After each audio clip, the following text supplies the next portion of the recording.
Telugu news నా పేరు సందీప్. ఇక కాల్పుల విరమణ ఒప్పందం జరిగిన పాకిస్తాన్ దాడులు చేస్తూనే ఉంది. తాజాగా జమ్మూ కాశ్మీర్లోని సాంబా సెక్టార్లో, పంజాబ్లోని జలంధర్లోనూ పాకిస్తాన్ డ్రోన్లు కనిపించాయి. సాంబాలో పాక్ డ్రోన్లు దూసుకొచ్చినట్లు తెలుస్తోంది. వీటిని భారత ఎయిర్ డిఫెన్స్ సమర్థవంతంగా తిప్పికొట్టింది.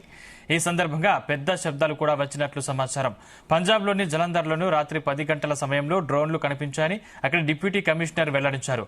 నిపుణుల డ్రోన్ల శకలాల కోసం వెతుకుతున్నట్లు తెలిపారు. కాగా ప్రధాని మోదీ ప్రసంగమైన కొద్దిసేపటికి పాకిస్తాన్ డ్రోన్లను ప్రయోగించడం కీలకంగా మారింది.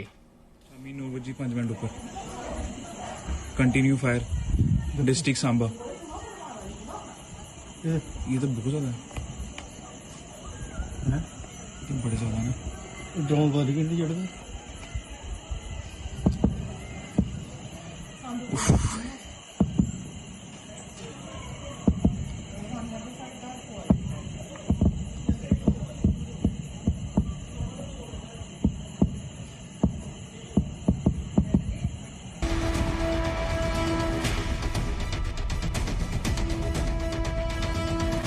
ఇక భారత్ పాకిస్తాన్ సరిహద్దులో మళ్లీ డ్రోన్లు కలకలం రేపాయి. దానికి సంబంధించిన మరింత పూర్తి సమాచారం మా ప్రతినిధి శ్రీచరణ్ అందిస్తారు. శ్రీచరణ్.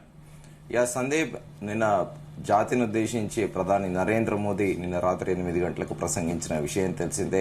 ప్రధాని నరేంద్ర మోదీ చాలా క్లియర్ గా తెలిపారు, ఉగ్రవాదులు పాకిస్తాన్ తో చర్చలు జరపాలంటే అది ఉగ్రవాదం మీద, పిఓకే మీద అయితేనే భారత ప్రభుత్వం చర్చలు జరుపుతుంది అంటూ కూడా ప్రధాని నరేంద్ర మోదీ స్పష్టం చేసిన విషయం తెలిసిందే. ఇది కాకుండా ఉగ్రవాదులు దాడి చేస్తే మా పద్ధతిలో మేము వారి మూలాలను గుర్తించి వారిని అంతం చేస్తామని కూడా చాలా క్లియర్ గా స్పెసిఫిక్ గా చెప్పారు. ఉగ్రవాదులను పోషిస్తున్న దేశాలను మేము వేరుగా చూడము, అలాగే మా దృష్టిలో ఇద్దరు ఒక్కటే అంటూ కూడా చాలా గంభీరంగా జాతిని ఉద్దేశించి ప్రధాని నరేంద్ర మోదీ ఎంతో భావోద్వేగంగా ప్రసంగం చేసిన తర్వాత కొద్ది గంటల వ్యవధిలోనే మరోసారి కూడా కాల్పుల విరమణ జరిగిన మరోసారి పాకిస్తాన్ డ్రోన్ల దాడులు చేస్తూనే ఉంది. తాజాగా అంటే నిన్న రాత్రి అరౌండ్ 9:15 ఆ ప్రాంతంలో జమ్మూ కాశ్మీర్లోని సాంబా సెక్టార్లో, అలాగే పంజాబ్ సెక్టార్లోని జలంధర్లోని కూడా పాకిస్తాన్ డ్రోన్లు కనిపించాయి. ఈ స్థానికులు కాస్త భయభ్రాంతులకు కూడా గురయ్యారు.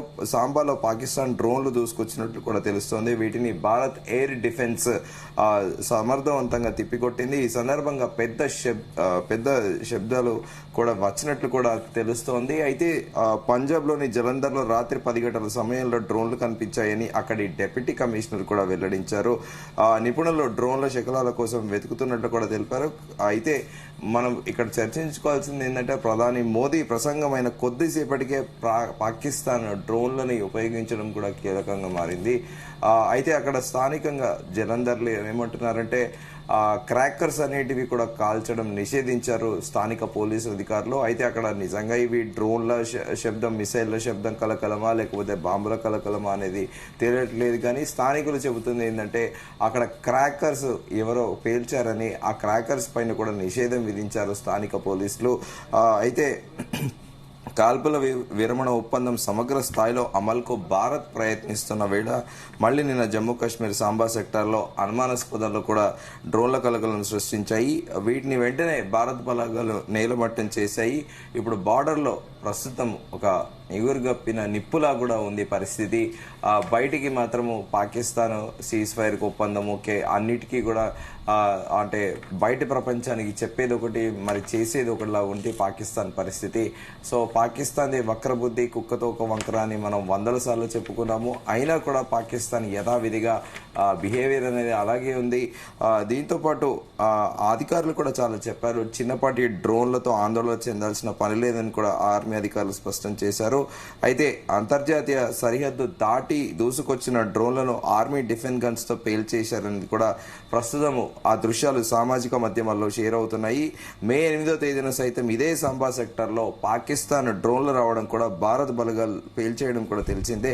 ఇంకా అమృత్సర్, హోషియాపూర్ లో కూడా బ్లాక్అవుట్ తెలిపారు. అయితే అమృత్సర్ నుంచి అమృత్సర్కి వెళ్లే విమానాన్ని ఢిల్లీకి కూడా తరలించారు ఎమర్జెన్సీ పర్పస్ లో. అది కూడా చూసాం మనం చాలా క్లియర్ గా. అమృత్సర్ ఎయిర్ బేస్ నుండి ఇమ్మీడియట్ గా ఫ్లైట్ దాన్ని ఢిల్లీ వైపు మరలించారు నిన్న రాత్రి. సో ప్రజలందరూ కూడా కాస్త అంటే ప్యాసింజర్లందరూ ఏం జరుగుతుందో అని కాస్త భయాందోళనకు గురయ్యారు. తర్వాత దీనిపైన కూడా చాలా క్లియర్ గా ముందస్తు చర్యల్లో భాగంగానే ఢిల్లీకి సైడ్ దారి మరలించామని కూడా అధికారులు తెలిపారు.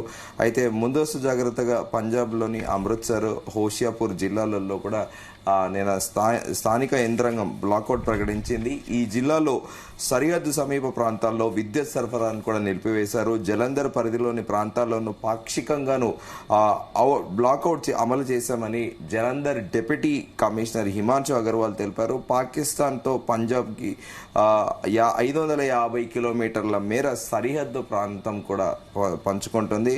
అయితే నిన్న సైతం అక్కడ అమృత్సర్లో సైరన్ శబ్దాలు వినిపించాయి. కిటికీల తలుపులకు దూరంగా ఉండాలని అమృత్సర్ ప్రజలకు ఇప్పటికే సందేశాలు పంపించామని అమృత్సర్ డిప్యూటీ కమిషనర్ సాక్షి సాన్హీని కూడా చెప్పారు. ముందు జాగ్రత్తగా అమృత్సర్, పఠాన్కోట్ అలాగే ఫజిల్గా, ఫిరోజ్పూర్, తరణ్ జిల్లాలో సరిహద్దు ప్రాంతాల పాఠశాలను మంగళవారం అంటే ఈ రోజు కూడా సెలవులు ప్రకటించారు. పఠాన్కోట్, అమృత్సర్ జిల్లాలో కళాశాలలో విద్యాలయాలకు కూడా సెలవు ప్రకటించారు. ఎందుకంటే పఠాన్కోట్ వైమానిక స్థావరం పైన పదే పాకిస్తాన్ అటాక్ చేయాలని చూస్తుంది డ్రోన్లతోని అలాగే క్షిపణులతోని. ఎందుకంటే పఠాన్కోట వైమానిక స్థావరం భారతదేశానికి స్ట్రాటజిక్ గా చాలా ఇంపార్టెంట్.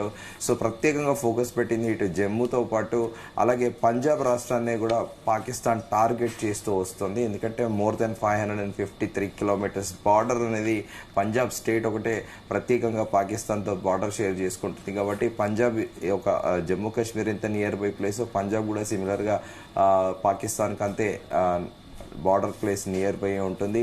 సో ప్రత్యేకంగా ఇటు పఠాన్కోట్, అమృత్సర్ అలాగే జలంధర్ ప్రాంతాలని కూడా ఎంచుకుంటుంది. ఇంకా జమ్మూలో యథావిధిగా బారాముల్లాతో పాటు అనంతనాగ్ అలాగే ఈ సాంబాలో కూడా ప్రత్యేకంగా అక్కడ డ్రోన్స్ ని ఎందుకు టార్గెట్ చేస్తుంది అనేది కూడా తెలియరావట్లేదు. అంటే ఒక నిజంగా బార్డర్ లో నిన్న టాక్స్ ఇరు దేశాల డీజీఎంఓలో టాక్స్ మేరకు కూడా అంటే ట్రూప్స్ ఎవరైతే ఉన్నారో బాగా భద్రతా దళాలని భారీగా మోరించారో వాళ్ళందరినీ కూడా క్రమేపీ తగ్గిస్తూ రావాలని ఇరు దేశాలు కూడా నిర్ణయం తీసుకున్నాయి.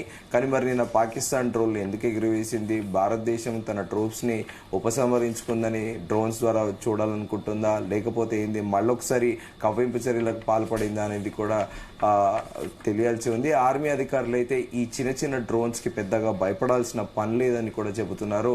కానీ ప్రధాని నరేంద్ర మోదీ ప్రసంగం తర్వాత కేవలం 1:11-15 నిమిషాల వ్యవధిలోనే మరోసారి పాకిస్తాన్ డ్రోన్లు రావడము ఇదంతా కూడా కలకలం సృష్టిస్తుంది. మరోవైపు ఏమో భారతదేశంలో అంతా కూడా ఒక వింత వాదన నడుస్తోంది. ఇంకా ఎందుకు ఉపేక్షిస్తుంది భారతదేశము? సరే సరిహద్దుల ఆవల వెళ్లి టెర్రరిస్ట్ క్యాంప్లని అలాగే పాకిస్తాన్ ఎయిర్ బేస్ ని ఎలాగో పేల్చేసింది. అలాగే ఈ బార్డర్ లో ఉన్న పాకిస్తాన్ సైనిక చెక్ పోస్టులను కూడా పేల్చేస్తే ఈ షెల్లింగ్ లో అలాగే ఈ డ్రోన్లు అనేటివి రెగ్యులర్ యాక్టివిటీస్ ఉండవు. ఎందుకంటే బార్డర్ ప్రాంతాల్లో సమస్యగా ప్రాంతంగా అంటే సివిలియన్స్ కి చాలా ఇబ్బందికరం మారుతుంది. ఎప్పుడు ఏ క్షణాన ఏం జరుగుతుందో తెలియకుండా సివిలియన్స్ చాలా ఇబ్బంది పడుతుంటారు. కాబట్టి ఆ పాకిస్తాన్ చెక్ పోస్టులనే లేపేస్తే బాగుంటుంది కదా అని కూడా నెటిజన్లు కామెంట్స్ పెడుతున్నారు. సో మరి దీనిపైన అంటే ఈ డ్రోన్లు దీనిపైన కూడా పాకిస్తాన్ అధికారులు పైన భారత్ అధికారులు నోటీసులు కూడా అంటే జవాబు కూడా అడిగే అవకాశం ఉంది. సో దీనిపైన ఇప్పటికైతే పాకిస్తాన్ నుండి ఎలాంటి అధికారిక ప్రకటన అనేది రాలేదు. కానీ భారత ఆర్మీ అధికారులు మాత్రం చిన్న డ్రోన్లు పెద్ద సమస్య కాదు అని చాలా స్పష్టం చేశారు. కానీ ఏదైనప్పటికీ మళ్ళీ తిరిగి ఈ హై అలర్ట్ అంటే ఇటు అమృత్సర్, పంజాబ్ లో మాత్రం యథావిధిగా కొనసాగుతోంది. పఠాన్కోట్ లో ఈ రోజు స్కూళ్లు, కాలేజీలు అన్ని కూడా రద్దు చేసిన వైనమైతే ఉంది. సందీప్, శ్రీచరణ్, అంటే నిన్న ప్రధానమంత్రి నరేంద్ర మోదీ మాట్లాడుతూ ఇప్పుడు ఇస్తున్నది తాత్కాలిక విరామమే అన్నారు. అంటే ఏంటి, మనం కూడా యుద్ధానికి సిద్ధమైనట్టేనా? సందీప్ మీ వాయిస్ క్లియర్ లేదు. సందీప్, శ్రీచరణ్ ఇప్పుడు వినిపిస్తుందా? క్లారిటీ వచ్చిందా? Right, thank you Sricharan.